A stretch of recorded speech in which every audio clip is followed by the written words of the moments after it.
Hello, all. I'm Tara. I am a spiritual coach and teacher. And today I want to talk about a dream that I had last night. And the cool thing about this dream is no matter when you are watching this video, it applies. It is looking at self-doubt and fear and the past and moving forward. And it gave really, really timeless wisdom when I really kind of got into the dream. So, what I want to do is I want to tell you my dream and then we'll kind of break it down. Because I will admit, when I woke up, I was scared. I was in fear. And a lot of times our dreams will tell us things that are kind of lurking beneath the surface that we have to deal with. And so my dream started off with something very personal to me, and it was that I was in a senior year and I was trying to get everything done, and I was missing all of these pieces that would allow me to graduate. And so everything was like, oh, you're missing this, no matter kind of where I was in the dream. And then it changed and moved into, I was gonna go on a little bit of a walk, and I went this one path and there was just destruction and destruction. And I got to this kind of like garden thing, and there was more destruction behind me, and I couldn't go back that way. So in the dream, I was like, oh, well, I know another way to get back. I will go that way. Well, that way was flooded, and I ended up, and I was like, yeah, but I don't think it's that deep. I think I can I think I can do it. And I ended up like in the water, like way over my head in water, and going, oh wait, now I'm really dark. Now it's really dark. Now I can't figure out where the heck I'm going. I can't open this door because there's too much water here it's pushing, like there's going to be no way I can open the door because of all this water. And then I got back up to like this platform, and the platform was super clear, super like pristine. And there was a kind of like a hallway with that pristine path, but I knew that took me somewhere new. And I was like, but I need to get back.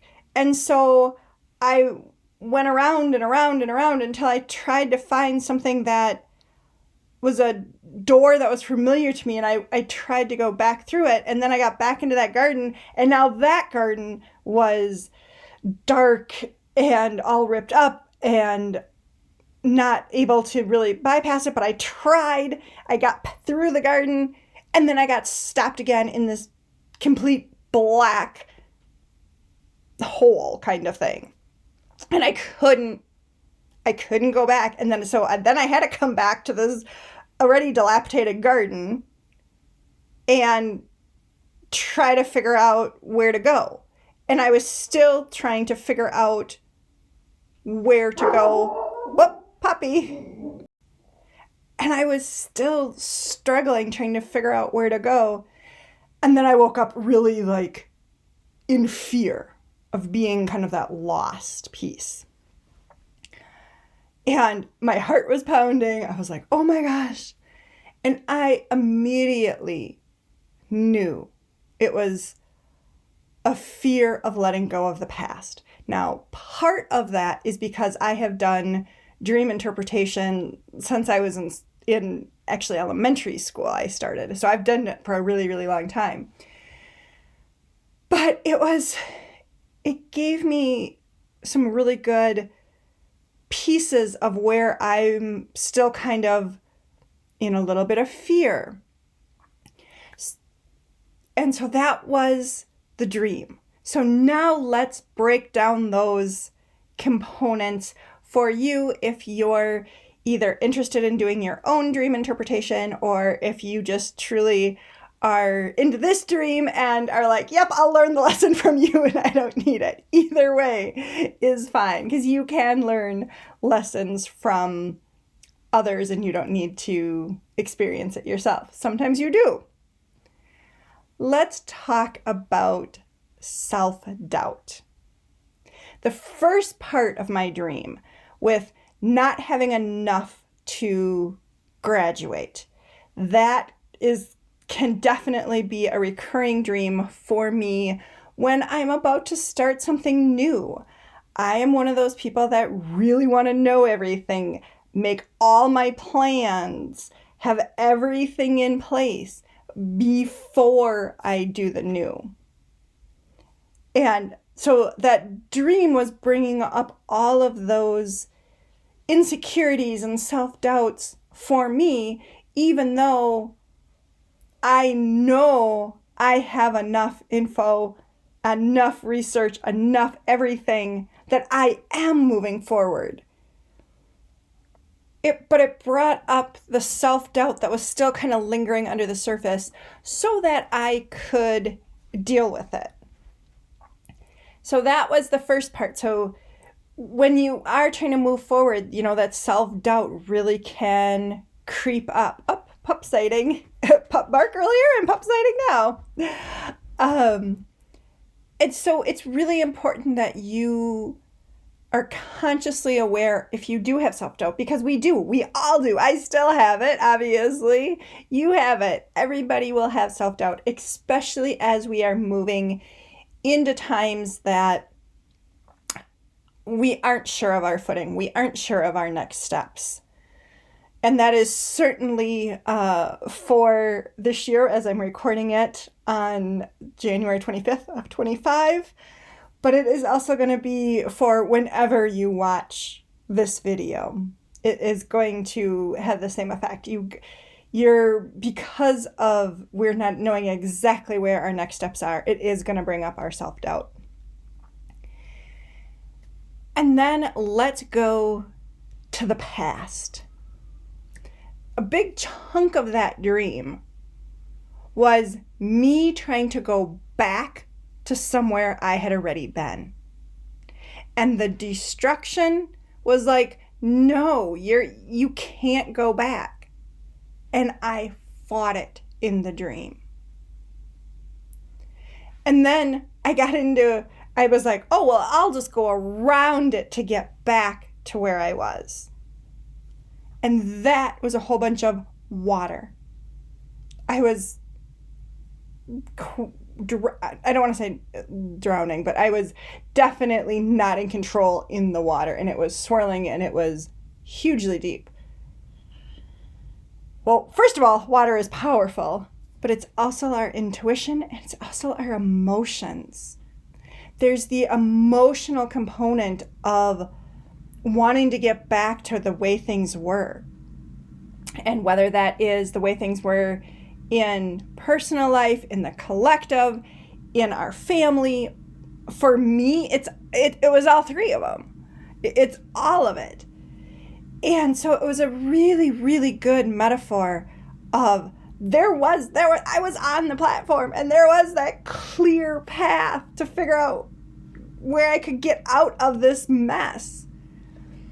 And I was like, but I don't know where that goes. I got to try to find this other door again to go back into this dilapidated garden.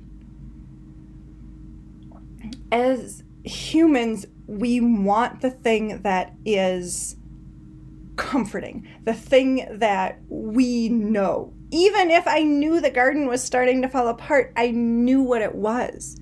I knew it was a way back to where I had been before. And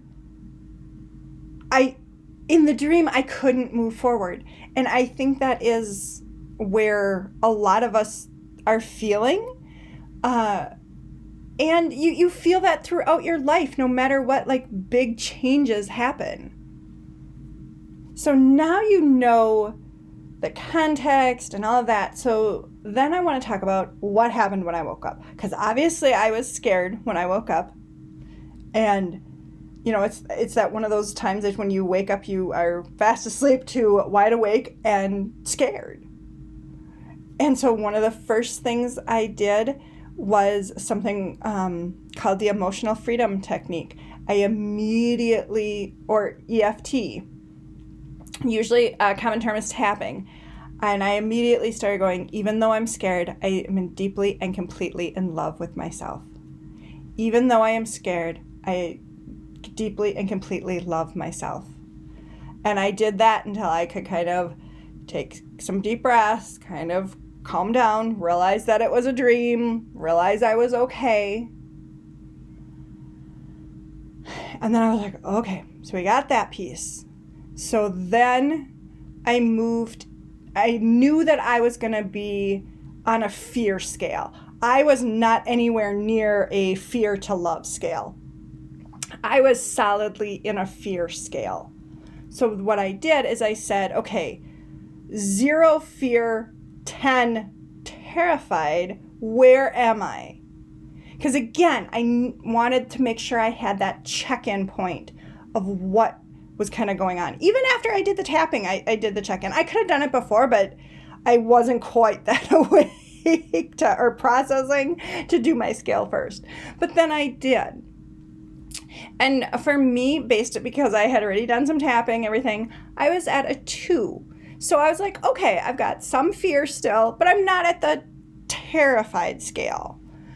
And so that allowed me to go, okay, I'm going to need to do some yoga breathing. I did some yoga baby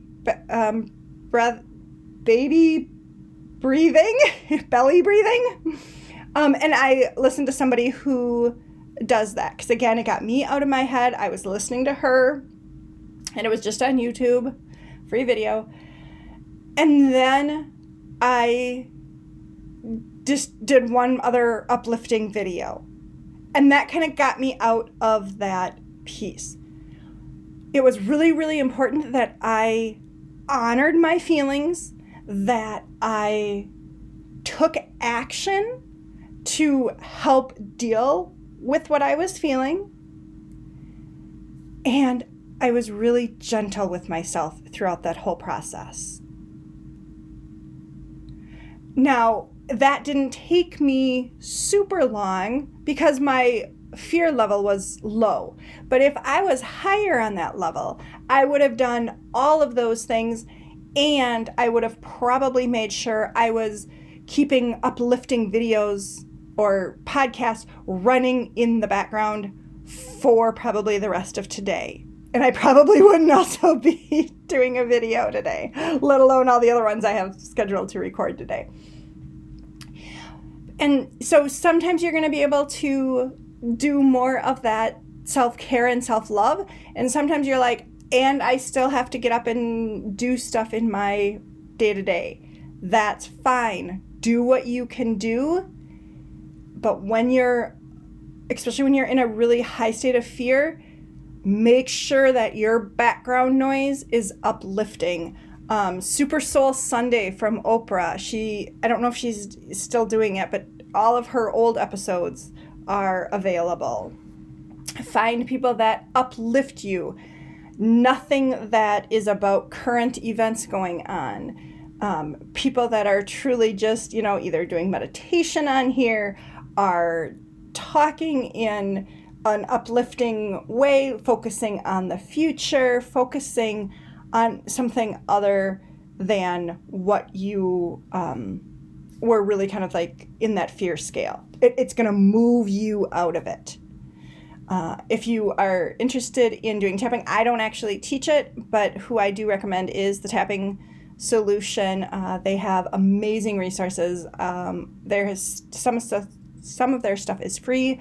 Some of it obviously is paid, but it is certainly something that I use a lot in my own life, and I certainly recommend. So there is that for you to kind of think about and chew on, because we are definitely in a place in our history that the stuff behind us is falling down, is crumbling. We can't go back. We are moving forward. We may not know what we're going into. We may not be happy about some of the changes and the stuff going forward, but that path is blocked. And so acknowledging our fear, acknowledging saying, yes, we are moving forward, is also helping come out of that fear state for people. And you have this throughout our lives. This is part of being human, is there are things that we really, really want to do, and we're leaving the past behind, like graduating from high school. That's a really big moment in people's lives. And yet there's still a lot of fear because it's the unknown future. You're starting a new job. You're starting a new relationship. You're buying a house. Any of those things you're excited about and you have some fear about. That's normal. It's about acknowledging that. And then you have those times that, we still are moving forward and we're not excited about moving forward. And I think we are in a time right now, and in a time in 25, 26, that we're going to feel that kind of like push-pull of, well, I'm excited about this, but I have fear about this. I'm not excited about this. I'm fearful about this, and I want to come back here. And so the more that we can acknowledge where we are and be honest with ourselves is going to help us navigate this time. If you want to go deeper with me, I offer classes that are over Zoom that are a lot of fun. And each class is on how to deal with chaos and how to be resilient. Each class has its own flavor. I just have them kind of we're doing a couple a month so that more people can kind of come and join those classes. I also have a membership if you're interested in that. And I also do private sessions on how to focus on what you should be focusing on for your spirituality in the next 12 months. So that is also an option. I also have a lot of playlists on here, so please check those out. That's also a resource for you. And as always, we always end with a self-hug. Self-hug. And let me know in the comments what you thought of this dream, what you thought of how I kind of moved through it, something you've dreamed about. Let me know. Bye for now.